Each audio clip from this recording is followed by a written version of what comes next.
नमस्कार, मैं जितेंद्र चतुर्वेदी। नीतीश कुमार इन दिनों आउटरीच कार्यक्रम में लगे हुए हैं। इसी बीच उनको जोरदार झटका लग गया। अब सवाल यह है कि आउटरीच कार्यक्रम कौन सा है, एक और दूसरा झटका किस तरीके का लगा। तो इन दोनों पर एक एक करके बात करते हैं और शुरुआत तो आउटरीच कार्यक्रम से ही करते हैं। आपको ये ख्याल होगा कि पीछे नीतीश कुमार दिल्ली गए हुए थे और मल्लिकार्जुन खड़गे के फ़ोन पर गए हुए थे। उनकी मल्लिकार्जुन खड़गे से 10 राजाजी मार्ग पर मुलाकात होती है, जो मल्लिकार्जुन खड़गे का निवास है। वहाँ राहुल गांधी भी होते हैं और उस मुलाकात के बाद ये तय होता है कि भाजपा को हिंद महासागर में फेंकने के लिए 2024 में एक मजबूत विपक्षी एका खड़ा करने के लिए नीतीश जी जो है वो तमाम उन लोगों से, जो लोग कांग्रेस से बात नहीं करना चाहते या कांग्रेस को लेकर जो लोग सहज नहीं हैं, उन तमाम राजनीतिक दलों से बातचीत करें। ये बात वहाँ हुई और उसके बाद जो है नीतीश कुमार निकल पड़े नरेंद्र मोदी को 2024 में पटखनी देने के लिए, अपनी योजना को मूर्त रूप देने के लिए। इस दरमियान वो पश्चिम बंगाल पहुंचते हैं और वहाँ ममता बनर्जी से मेल मुलाकात होती है और फिर वहाँ से निकलते हैं और पता चलता है कि उत्तर प्रदेश पहुंच जाते हैं। उत्तर प्रदेश में अखिलेश यादव से मुलाकात होती है, लेकिन बड़ी दिलचस्प बात यह है कि वो विपक्षी एका की कवायद में तो जुटे हैं और उत्तर प्रदेश जब आते हैं तो बहन मायावती को भूल जाते हैं। ये भी किसी झटके से कम नहीं है कि आप उत्तर प्रदेश में गठजोड़ बनाए और उस गठजोड़ का हिस्सा अगर बसपा नहीं है तो सवाल ये है कि फिर ये एका हुई कहाँ। और वैसे भी ये जो एका की कवायद चल रही है, कुछ इसी तरह की कोशिश 2019 में भी हुई थी और तब कलकत्ता में बड़ा भारी सम्मेलन हुआ था। उस सम्मेलन में 3-4 लोग नहीं गए थे, 4 लोग हम कहें। एक बहन मायावती, दूसरा सोनिया गांधी और राहुल गांधी, और एक शख्स नवीन पटनायक। वो हमेशा से इस विपक्षी एका के जो ताने बाने हैं, जो ये स्वांग है, जो ये सिगुफा है, उससे वो दूर ही रहे। अब इस बार उनको एक छत के नीचे लाने की कवायद तो शुरू की कांग्रेस ने, चूंकि उन्होंने उन 6 दलों का जिम्मा दिया जो 6 दल कांग्रेस से पूरी दूरी बनाकर रखते हैं।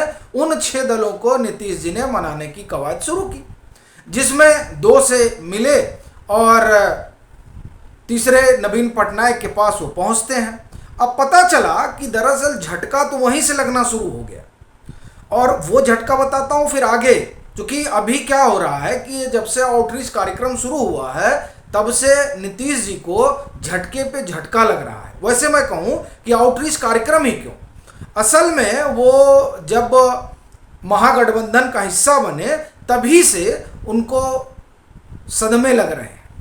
अभी आपको ख्याल होगा कि केसीआर गए थे जब सरकार नई नई बनी थी और पटना में प्रेस कॉन्फ्रेंस हुई और उनसे सवाल पूछा गया तो केसीआर ने कह दिया कि अब हम कौन होते हैं तय करने वाले, वो तो पूरा विपक्ष बैठेगा तब तय करेगा कि पीएम पद का दावेदार कौन होगा, उम्मीदवार कौन होगा और विपक्ष का चेहरा कौन होगा। तो वहाँ से जो शुरुआत हुई है वो अभी थमी नहीं है।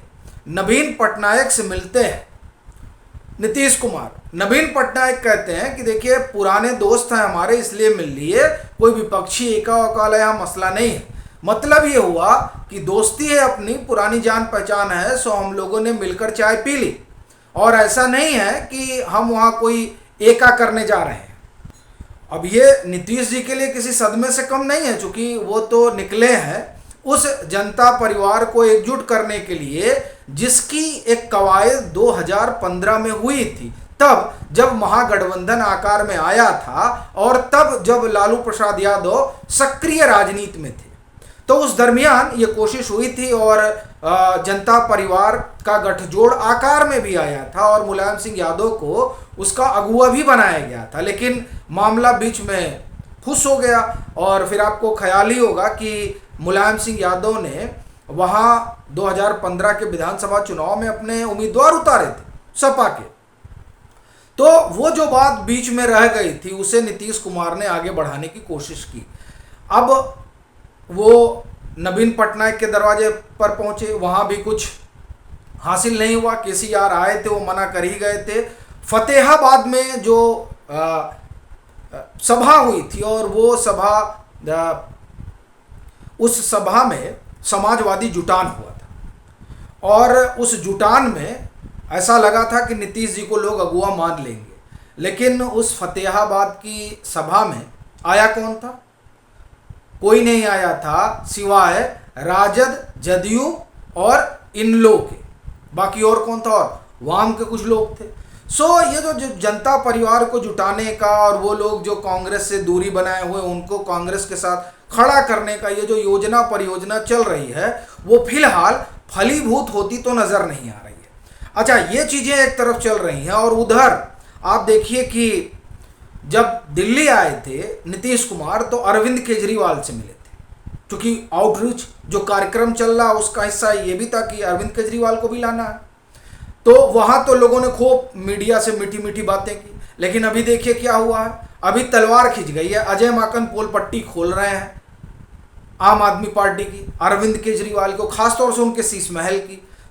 ये जो कुनबा जुटाने की कोशिश हुई थी वो तो बिखर रहा है। तो जाहिर तौर पर ये एक झटका तो है ही है, और इसके साथ जो उनकी अपनी इंटरनल पॉलिटिक्स है, या हम कहें कि जो उनके स्टेट की अपनी पॉलिटिक्स है, वहाँ भी उनके लिए बड़ा सुखद संदेश नहीं दिखाई दे रहा है। जैसे आप देखिए कि जातीय गणना वहाँ शुरू हुई थी, और जातीय गणना इसलिए शुरू हुई थी ताकि 2024 में जो वोट बैंक की राजनीति है उसे और धार दी जा सके। लेकिन अब वो धार दे पाते उससे पहले ही पटना हाई कोर्ट ने उस पर रोक लगा दी कि अभी जो है उसे बंद करिए, अब इस पर सुनवाई होगी तब आगे काम चलेगा। अच्छा, अब इसमें बड़ी दिलचस्प बात यह है कि अब कहा जा रहा है कि नहीं, ये जब जातीय गणना हो जाएगी तब जो है न्याय हो पाएगा। सबसे बड़ा सवाल यह है कि जब मंडल कमीशन को लागू किया गया तब वो लोग जिन्होंने, या हम कहें कि उन बिरादरियों ने जिन्हें उस मंडल कमीशन से जो लाभ मिला उसे तो हथिया लिया, और आज जिस अति पिछड़े की बात कर रहे हैं उनको हाशिए पर क्यों धकेल दिया। तो असल में सवाल ये उठता है कि जो खुद को सामाजिक न्याय की ताकतें बताते हैं और जिन्होंने सामाजिक न्याय के नाम पर राजनीति में अपनी हिस्सेदारी तो ले ली, लेकिन वो लोग जिन्हें उसमें समान हिस्सा मिलना था उनको दूध में पड़ी मक्खी की तरह निकाल कर फेंक दिया। और अब करेंगे साहब, अब जातीय जनगणना बड़ी जरूरी है। तो दरअसल ये जो डबल स्टैंडर्ड है वह भी दिखाई दे रहा है। और एक चीज और, आपको ख्याल होगा कि जब पटना हाई कोर्ट ने स्टे लगाया तब तेजस्वी यादव का बयान आता है कि भाजपा बड़ी खुश होगी। एक बड़ा लेख लिखा है वरिष्ठ पत्रकार नीरजा चौधरी ने इंडियन एक्सप्रेस में। उसमें वो लिखती हैं कि दरअसल आप देखिए कि राहुल गांधी भी कास्ट सेंसस की बात कर रहे हैं। वो कहती हैं कि असल में कांग्रेस इसके पक्ष में कभी रही ही नहीं, और यूपीए 1 और 2 का हिस्सा थे राजद। तब ये जनगणना हुई थी जाति आर्थिक आधार वाली, तो उसे क्यों नहीं सार्वजनिक कर दिया गया? उसे अगर उस समय यूपीए सार्वजनिक कर देती तो चीज़ें सुधर जाती, जैसा कि राजद दावा कर रही है। तो असल में ये जो पॉलिटिक्स है वो भी अब सीधे सीधे सबके सामने आ रही है। एक चीज़ और हुई है कि आनंद मोहन सिंह वाले मामले में सुप्रीम कोर्ट ने तलब किया नीतीश सरकार को कि बताइए ये आपने निर्णय लिया है तो कैसे लिया है। और फिर जो उनकी अपनी पार्टी है उसमें जिस तरह का इस समय रसाकस्सी चल रही है, उस रसाकस्सी में कुर्मी और क्वेरी वाला जो कॉम्बिनेशन है उसमें लग रहा है कि क्वेरी टूट कर जा रहे हैं। तो ऐसी स्थिति में जदयू का क्या होगा? तो ये तमाम जो स्थितियां और परिस्थितियां हैं वो बता रही हैं कि ये जो कवायद चल रही है उस कवायद को झटका बड़ा भारी लगा है। अब ये देखने वाली बात होगी कि ये और कितना आगे जाती है या फिर बीच रास्ते में औंधे मुंह गिर पड़ती है, खास तौर से कर्नाटक के नतीजों के बाद। अभी के लिए फिलहाल इतना ही। अगर आप मतांतर से नहीं जुड़े हैं तो जुड़ें, वीडियो को लाइक करें और खूब शेयर करें।